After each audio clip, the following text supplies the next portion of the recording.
Halo semuanya, balik lagi Tony di Surau Data. Kali ini aku akan menunjukkan sebuah metodologi dalam project management khususnya di bidang data mining atau data science itu sendiri.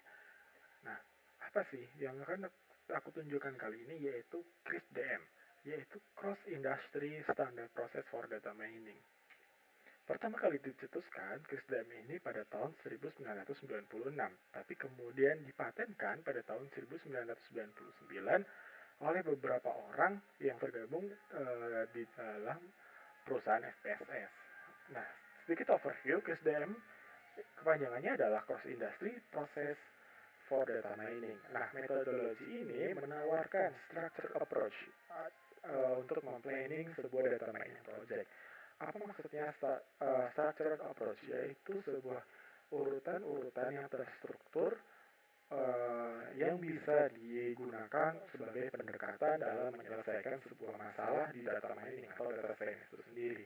Nah, CRISP-DM ini itu sudah sangat terpercaya atau well proven metodologi sudah banyak digunakan oleh data scientist di belahan dunia sana. Jadi, CRISP-DM ini udah terbukti bahwa sebuah metodologi yang ampuh ataupun efisien untuk melaksanakan proyek data mining. Nah, tahapan itu bisa dilihat di diagram di sini, yaitu pertama adalah business understanding, yang kedua nantinya masuk ke data understanding, kemudian ada data preparation, kemudian ada modeling, kemudian ada evaluation, kemudian ada deployment. Nah, business understanding itu apa sih?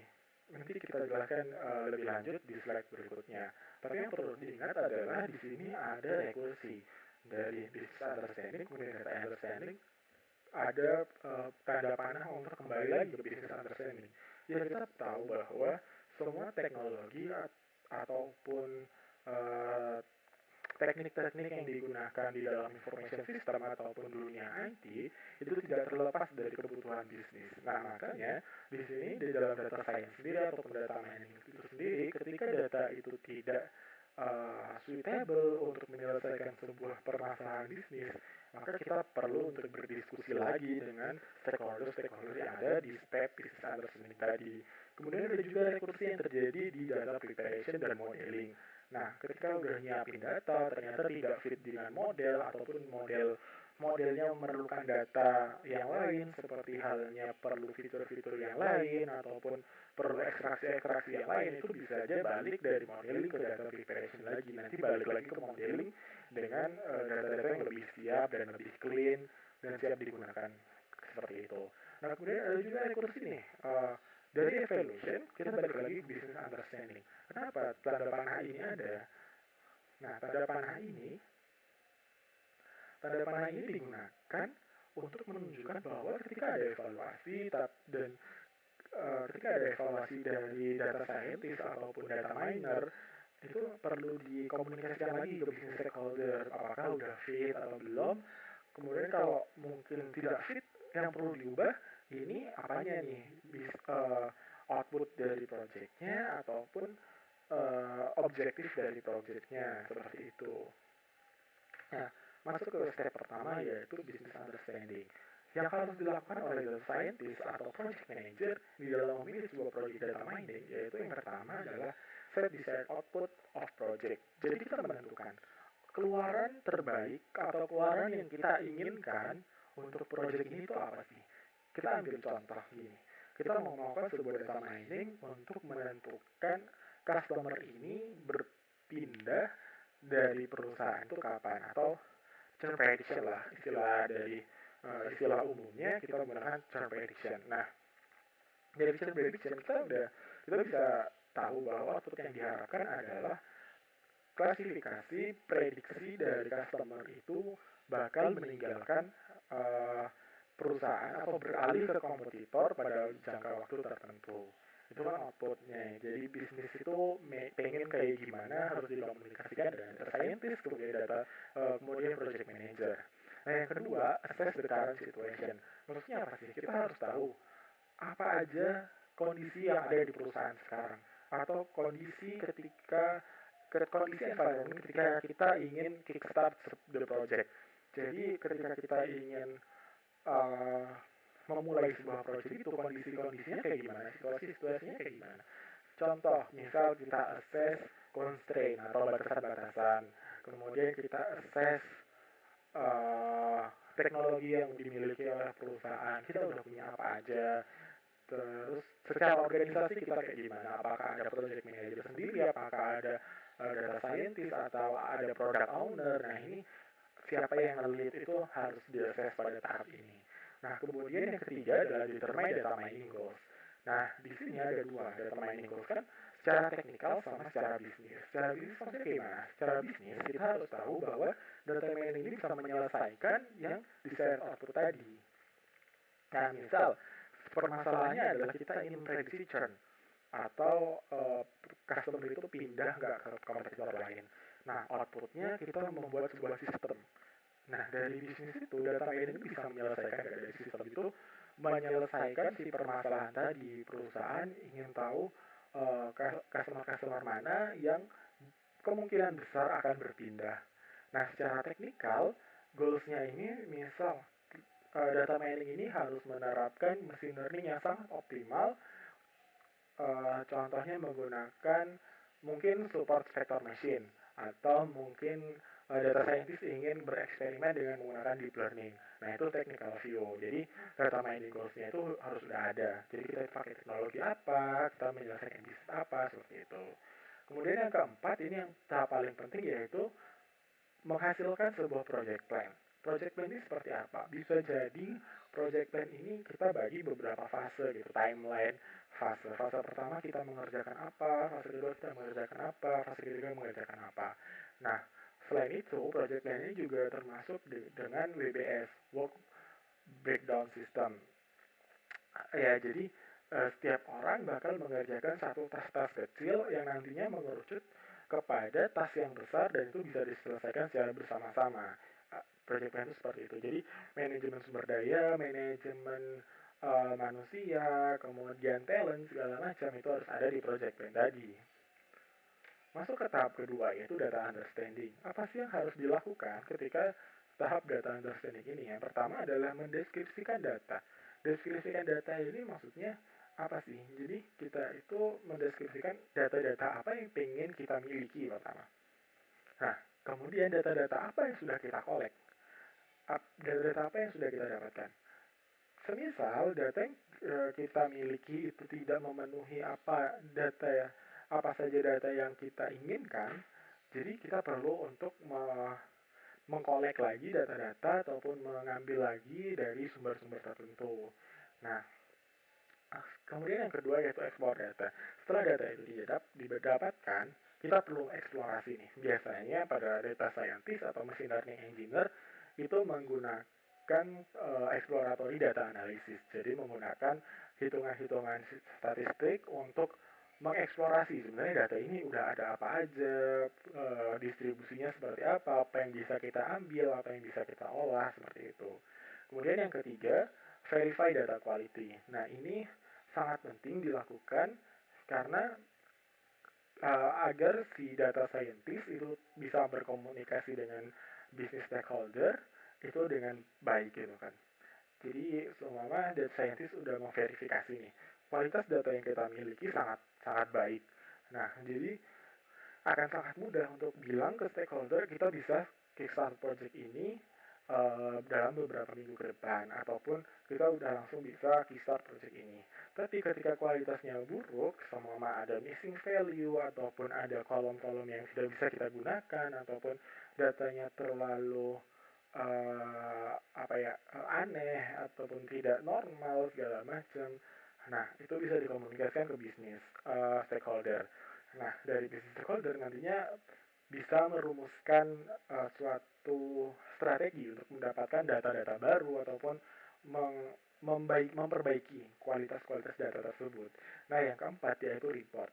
Dari tahapan ini, kita harus merangkum semuanya menjadi satu laporan yang nantinya bisa kita gunakan sebagai acuan dalam tahap berikutnya. Ataupun ketika kita memilih untuk berkomunikasi di business understanding, di tahap business understanding, kita punya bahan untuk mengkomunikasikan itu apa yang kurang, apa yang salah.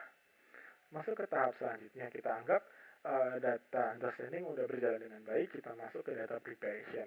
Apa yang harus dilakukan? Ada 4. Yang pertama adalah select data, kemudian yang kedua clean your data, yang ketiga construct required data, yang keempat integrate data. Nah, biasanya di dalam kasus perusahaan-perusahaan yang real, perusahaan-perusahaan besar, itu datanya kan beragam. Ada sumber datanya itu banyak banget. Jadi kita harus memilih data-data mana aja yang seharusnya kita pilih. Nah, misal yang tadi kan di data understanding itu udah mendescribe datanya, required datanya itu apa. Nah, di situ sebenarnya kita perlu seleksi lagi, data ini perlu nggak sih?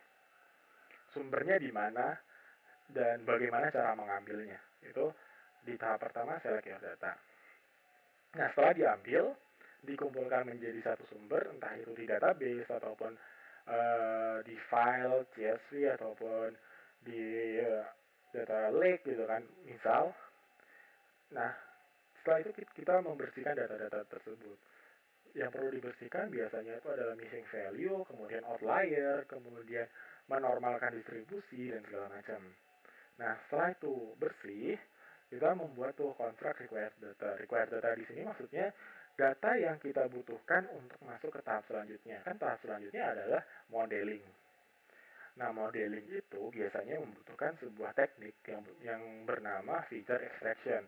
Jadi kan banyak kolom. Nah, kolom itu perlu dilihat apakah dia nominal, apakah dia ordinal ataupun kategorikal segala macam. Nah, di situ kita mulai merubah-ubah data-data tersebut agar bisa dimasukkan ke model machine learning ataupun model deep learning. Nah, yang keempat, integrate data. Nah, seperti yang aku bilang, bisa jadi tahapan ini di awal banget mengintegrasikan semua sumber, tapi bisa jadi di akhir. Kenapa di akhir? Karena tidak jarang para data scientist atau machine learning engineer itu mengkonstruk dulu, feature engineer itu di beda-beda database. Nah, setelah database-nya itu udah siap masing-masing, baru kita satukan di dalam satu file ataupun satu sistem gitu untuk masuk ke model. Nah, seperti itu. Nah, tahap selanjutnya tahap modeling. Tahap modeling juga ada 4 yang perlu kita perhatikan.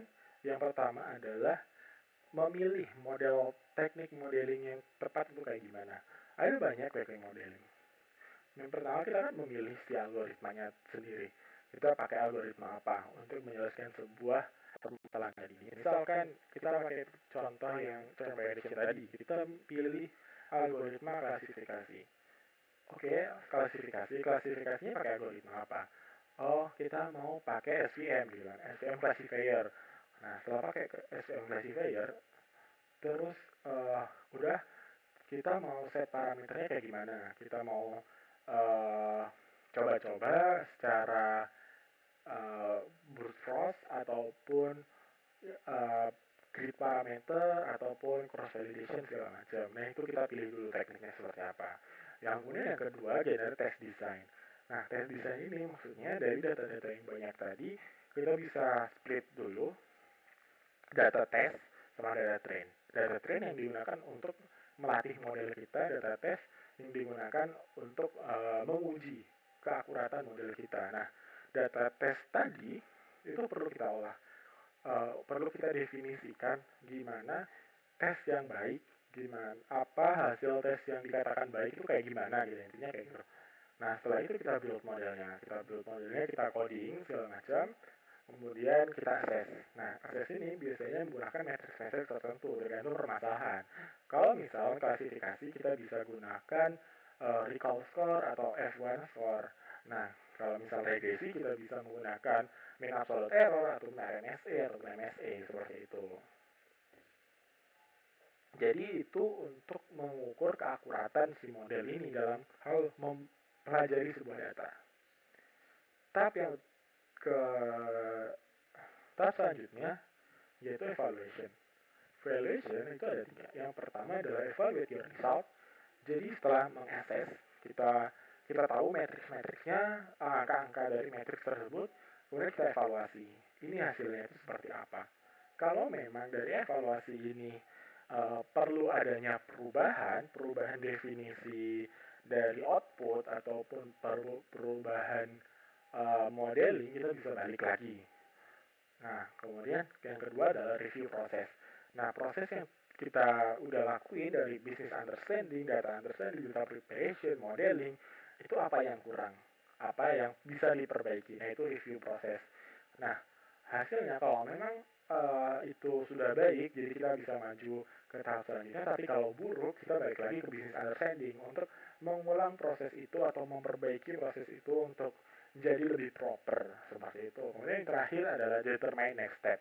Nah, ini sangat penting. Jadi ketika kita udah modeling, tahap selanjutnya itu kita mau ngapain? Apakah kita cuma mau mempresentasikan ini kepada board ke C-level dengan cara presentation biasa menggunakan PPT, ataupun kita membuat sebuah sistem di mana itu ada API segala macam untuk memprediksi, ada interface, ataupun kita mau membangun sebuah dashboard.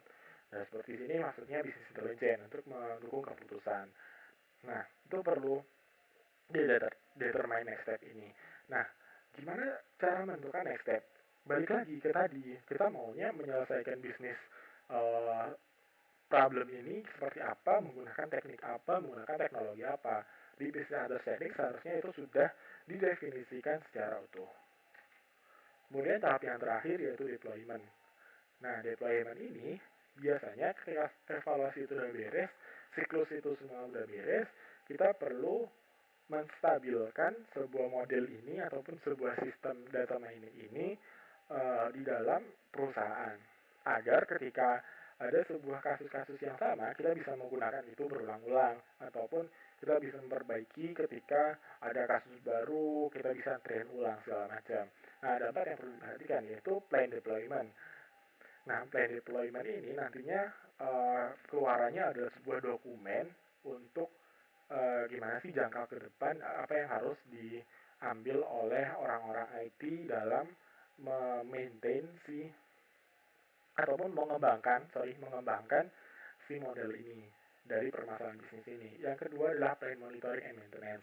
Nah, setelah itu udah masuk ke sistem, kita kan perlu monitoring. Sistem ini ada abnormal ataupun ada sesuatu yang salah ataupun seperti apa, itu perlu maintenance juga dari orang-orang IT, khususnya tim data. Nah, itu juga di plan juga maintenance-nya berapa tahun sekali ataupun berapa bulan sekali, atau setiap ada berapa data yang baru atau seperti apa, itu perlu dirumuskan juga. Kemudian yang ketiga adalah final report. Final report ini perlu dalam suatu project, pasti kita udah tidak asing bahwa semuanya harus ada laporan. Nah, laporan ini bisa jadi itu laporan tentang segala hal, tentang manajemen sumber dayanya, apakah udah efisien atau belum, atau waktu timelinenya itu molor apa enggak, itu harus ada report dari tahap ini. Kemudian yang terakhir adalah review project. Jadi review project ini biasanya kita berkumpul di tim data dan product owner terutama dan project manager, kita berkumpul membicarakan project ini sudah baik atau belum, kedepannya ada kesalahan, kedepannya bisa diperbaiki atau enggak, seperti apa. Kita review bareng-bareng, kita ngobrol bareng-bareng, habis itu kita tutup si project ini bahwa ini udah close, permasalahan bisnis sudah close, tapi kita perlu uh, mengaktualisasikan si plan tadi, plan deployment dan plan monitoring maintenance, biasanya seperti itu. Next, nah ini udah terakhir. Jadi ini beberapa referensi yang aku pakai untuk menambah wawasan dalam hal data CRISP-DM ini. Yang paling penting adalah ini, yang di bawahnya ada sebuah buku yang mengenai CRISP-DM, yaitu menjelaskan secara detail bagaimana CRISP-DM itu, apa deliverables-nya tiap-tiap tahap, atau apa deliverables tiap-tiap step. Nah, kemudian yang kedua itu dari SV Europe. Nah, SV Europe ini sebuah perusahaan yang udah lama banget dia menggunakan CRISP-DM methodology. Jadi, dia membuat sebuah artikel untuk menjelaskan secara singkat gambaran CRISP-DM itu kayak gimana. Kemudian yang ketiga ini ada perbandingan antara CRISP-DM, kemudian KDD, dan SEMA. Nah, ketiga ini adalah semuanya metodologi data mining. Tapi yang sering digunakan adalah CRISP-DM. Yang terbaru adalah SEMA, yang udah agak lama itu KDD ini, awal data mining itu ada KDD. Kemudian yang terakhir artikel dari Towards Data Science, dia menjelaskan tentang teknis-teknis menggunakan PRISDM ini dengan permasalahan Airbnb. Nah, di sana udah dijelasin terus alasan-alasan kenapa PRISDM itu bisa membantu banget untuk menyelesaikan sebuah project. Nah, sekian dari aku Tony di Surau Data. Kalau ada yang mau didiskusikan bisa follow IG aku ataupun hubungi aku via LinkedIn atau komen di bawah. Terima kasih.